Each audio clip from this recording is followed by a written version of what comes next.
All right, and we are live. Welcome back with Murphy Mack to another episode of the Fitness Beginner Podcast, where we help you get started on your fitness journey. What's up, folks? How are y'all doing? What's going on? Hope y'all having a great week so far. Hope you're having a better week than me.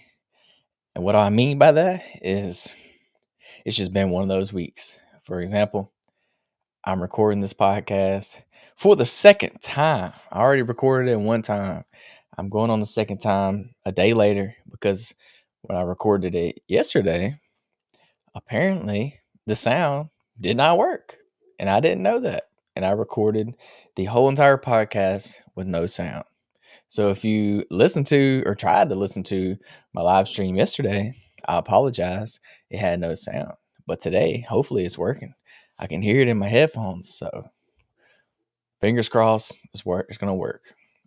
Have y'all ever had just one of those days where it just is so bad that it becomes funny? Like you get mad at first because a few things go wrong, but then like they keep happening. So eventually it's like it's just funny. You're like you just laugh it off. You're like, oh, what else could possibly happen? And then something else happens. It's just been one of those weeks, one of those days. So I don't know. I ain't even worried about it. I ain't tripping. I know we're gonna get better. But yeah, y'all look out for your boy out there.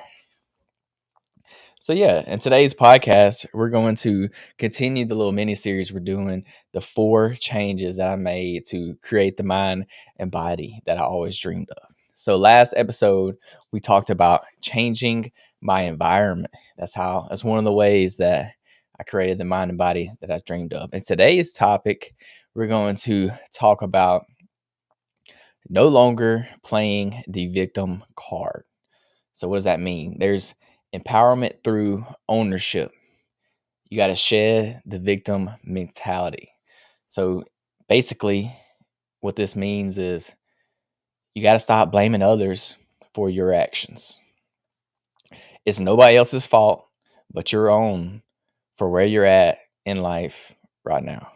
Like your situation is 100% a result of you, of your actions, of what you do from day to day. Um, so yeah, that's basically what it is. Stop playing the victim card, and we're gonna break down some ways that I stopped doing this, and some ways that you can do it, and how to overcome it.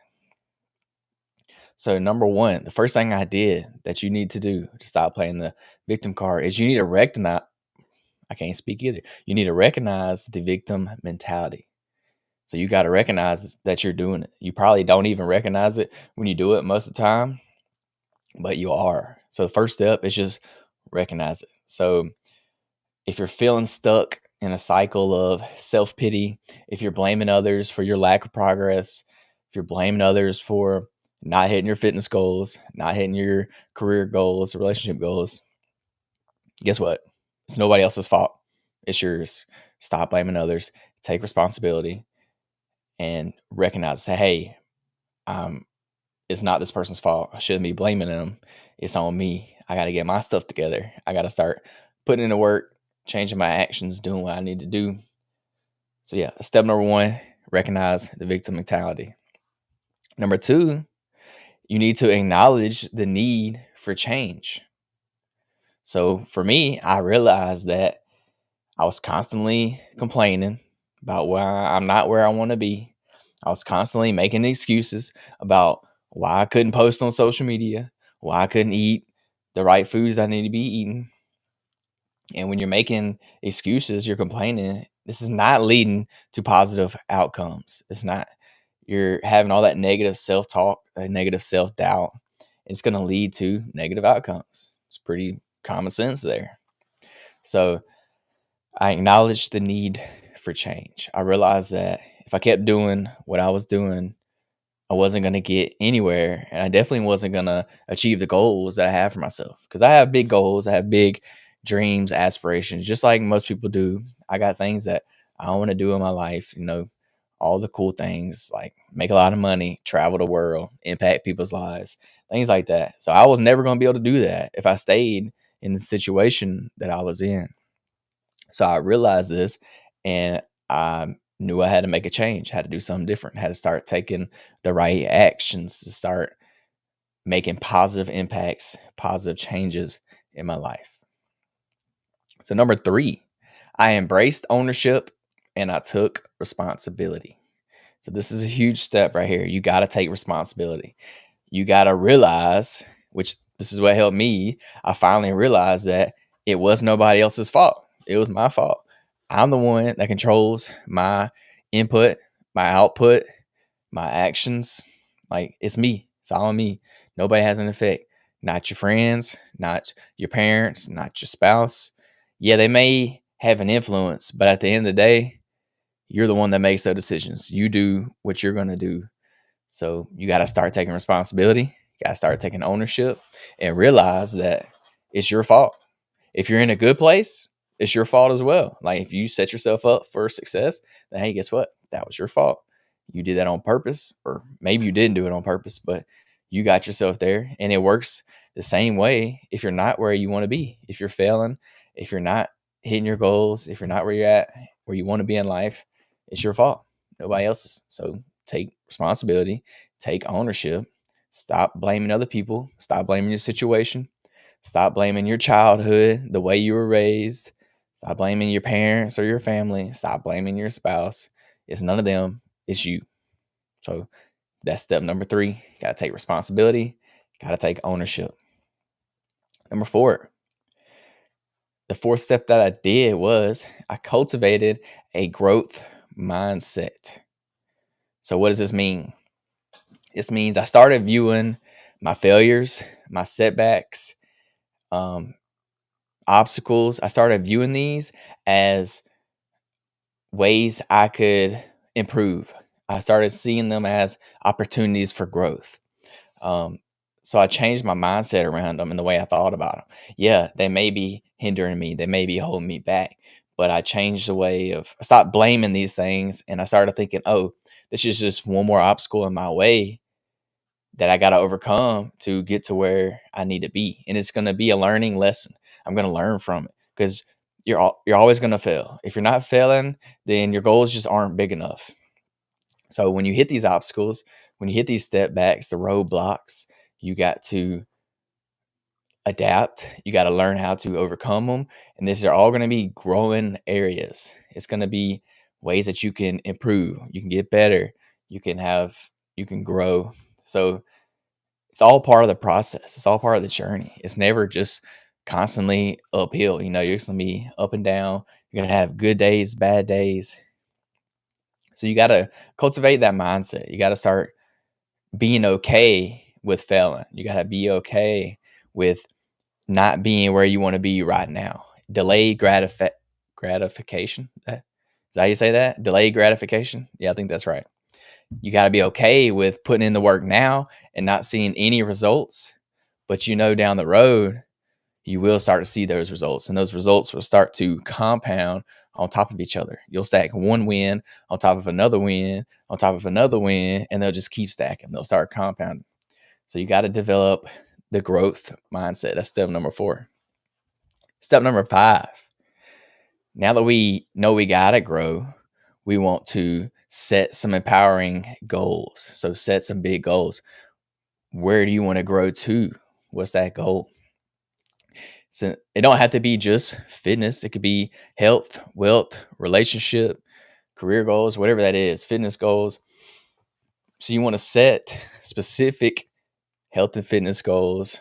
And these could be something like running a marathon or bench pressing 225 pounds or losing 50 pounds or fitting into your favorite pair of jeans that you can't fit in anymore, achieving a certain body composition, whatever, bodybuilding show, whatever that may be for you. Set you a goal because it's a lot easier to work towards something that you have a clear goal on. Like, how to get there because you know what you're trying to get to. If you just say, I want to lose weight, it's going to be a lot harder because that's more vague. You want to get more specific.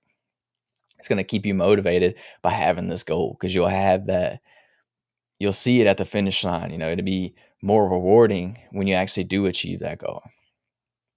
So that's number 5.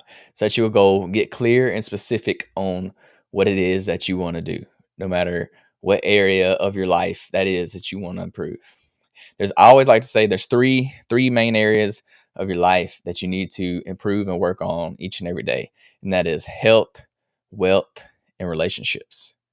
So health, obviously, fitness, wealth, it's going to be your career, your job, however you make money. And then relationships. This is going to be your spouse, your family, your parents, friends, coworkers. You need to work on all these every single day. That's the 3 key areas of life: health, wealth, and relationships. And then number 6, the step you need to take after setting these goals is you need to take action and you need to persevere. So you got to simply put in the work. You got to do what you got to do to get it done, and don't make no excuses. Go to the gym on the days that you have planned to go to the gym. Or if you miss a day, make it up the next day. You got to put in the work. You got to take action. Because guess what?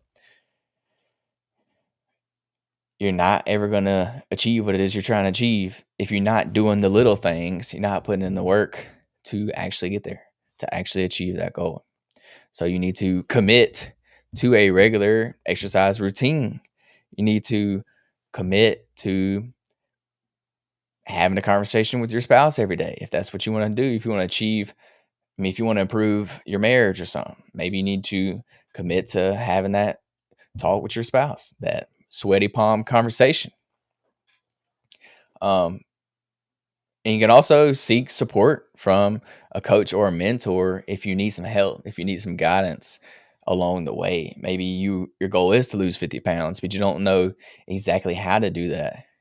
Hire you a coach, hire you a fitness trainer. So you just got to do the little things. You got to put in the work on the days that you don't want to do it. It's not always going to be fun. Sometimes it's going to suck. It really is. But those days that suck are the days that you really grow and you get better and you overcome those obstacles. That's when you're really going to feel confident. You're going to enjoy getting past those days because you know that it wasn't fun, but you did it anyways and you got it done. So those are the best and most rewarding days sometimes. So just push through even on those days that you really don't want to. Because trust me, you're not going to be motivated every day. Nobody is. I don't care who you are. You're not motivated every day. I get like today, I didn't want to go to the gym today. I really didn't want to be there. But I went and I got it done. And I'm glad I did. Like I would be upset with myself if I didn't go and get it done. But I went anyways because I knew I had to get it done because it's part of the mission. It's part of the plan, the process. So that's number 6. Take dirty action. Like just get to work, grind, be in the trenches, get it done no matter what. There's no other way to get to your goal without doing this step. Number 7, and this is going to hit you once you start taking action, start taking these steps, and that is overcome self-limiting beliefs. So this is something that I struggle with a lot, and I still struggle with this today. Self-limiting beliefs. So I stopped thinking of I stopped saying I can't do this or I can't do this, and I started changing my mindset and saying I am capable of overcoming these challenges with effort and determination. So I can do it. I just gotta believe. I gotta start doing the action. And when I start taking the little steps, the little things to build on, then that will boost my confidence. It will encourage me more. It'll motivate me more to keep going to overcome these self-limiting beliefs. So you're gonna get to a point to where you doubt yourself. You don't think you can do it, or you start comparing yourself to somebody else. This kind of held me back for a while because for the longest time, I was scared to post content. I never wanted I was scared of like what people would think about me and things like that. So it held me back from posting content for a while. But finally I just got to the point where I was like, screw it. Like I really don't care. People gonna talk about me either way, good, bad, whatever. So I finally realized that hey, just do what I want to do because everybody else's opinion, it really don't matter at the end of the day. Like, y'all ain't paying my bills, so I don't care what you say. Like, if you got something bad to say, oh well. Like, you might as well keep it to yourself because it's not gonna affect me. Like, I'm gonna keep doing me. If you don't like me, you don't like my content, guess what? I'm gonna keep posting anyways. So and that's why I finally got to that point, and that's what helped me. I overcame that self limiting belief, and I finally just said, I'm gonna do me, and I ain't gonna let nobody else stop me from doing me. And that was the best thing that I ever did. The best thing that ever happened to me. And you can do this too. You just got to start taking the action, the little steps, and you'll start to build this confidence. You'll start to overcome that self limiting beliefs. And then as you do it a lot, you get better at it and you improve. Like now, I'm almost 100 episodes into this podcast, and it's gotten way easier because I do this podcast live. And I used to be super intimidated, super scared, and nervous. Now I've done it so many times, like it's just normal. I literally feel like I'm just having a conversation with y'all, and it's not. I don't feel like I got to put on a show or put on an act or be somebody that I'm not. I don't feel like I have to like just overperform. I feel like I can just show up as myself and we can be cool. Like we can have a conversation, talk back and forth, like we're buddies, like we're cool.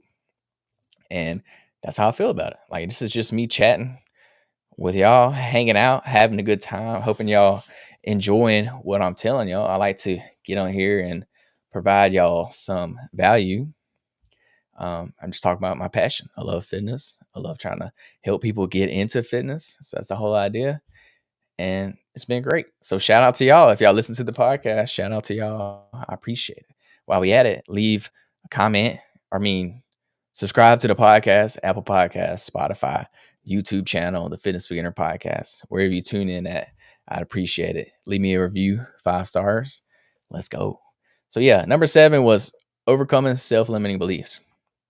Now we're gonna hop on to the last step of this journey, and it is celebrate the personal victories. So celebrate those little milestones, the little steps, the little habits that you're stacking on top of each other. You got a habit stack. Each one of these little habits that you create, that's going to be a win. You need to celebrate it, but you got to use the 24-hour rule. Celebrate it 24 hours and then move on. Like, don't over celebrate it because you got to get back on it. You got to get going again. So celebrate the little milestones along the way. So if your goal is 50 pounds, when you lose that first 10 pounds, hey, celebrate it.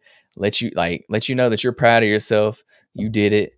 And this will help you stay motivated. Because sometimes when you have that big goal at the very end, it's hard to picture it and achieve it sometimes because it seems so far away. It seems out of reach.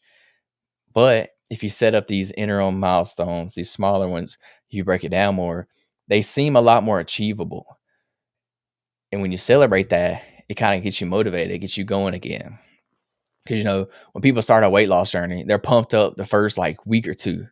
Then they realize it's hard, like it's not easy. So they get unmotivated. But as soon as they hit that 10 pounds, and they celebrate that milestone, it kind of restarts that motivation. Like you hit 10 pounds, you're like, ooh, I can hit 20. Let's do it again. I can lose 10 more and you get motivated again. So it's kind of like a little hack that you can use to stay motivated, keep your mind on the mission, keep your blinders on, and you will get there along the way. So celebrate these milestones as you start achieving that goal, as you start habit stacking, and this will help you in the long run. So yeah, that's the 8 steps that I took to kind of stop playing the victim card, to stop blaming others and making excuses for where I am in my life at the time. Because I know at the end of the day, it's up to me and me only. Like I make my own decisions and choices. So I can't blame anybody else. I can't hold nobody else accountable. I got to hold myself accountable. So yeah, that's pretty much it. I challenge you, reflect on your own mindset, consider how letting go of the victim mentality can positively impact your lives. I promise you it will. Once you realize that you can have an impact on the outcome in the effect of what's happening in your life because you are the sole reason, it'll make you feel it'll probably make you feel worse about yourself at first because you realize, hey, I'm not doing what I need to do. But it's encouraging because now you know that you can change that. You can be that determining factor. You can be the decision maker. Actually, you are the decision maker. So it's a good and a bad thing at the same time. But you got to use that as fuel to the fire to get to work, to get going, to stay motivated. And it's just you gotta stop doing it. Like you gotta stop playing the victim card if you want to see success, if you want to get to where it is that you want to be in life. So yeah, start taking responsibility, start taking ownership, and y'all get to work. And that's gonna do it for part 2 of this little mini series. Next week, we are going to talk about the topic is learning from my failures and using those as learning opportunity. So failure equals learning opportunity. That's next week's topic. And that's what we're going to get into. So y'all make sure y'all tune into that. And if you haven't yet, go back to last episode, watch the first part where we talked about changing your environment to put yourself in a better place to start working towards these goals and achieving your goals in life. So yeah, that's all we got for the podcast this week. Thank y'all for tuning in with me for the second time of this podcast. So yeah, let's hope y'all have a better rest of the week than you have so far. Make sure you do something today to work on these goals. Just do one thing, get 1% better. And until then, we'll see y'all next week. Peace, love, protein. We out.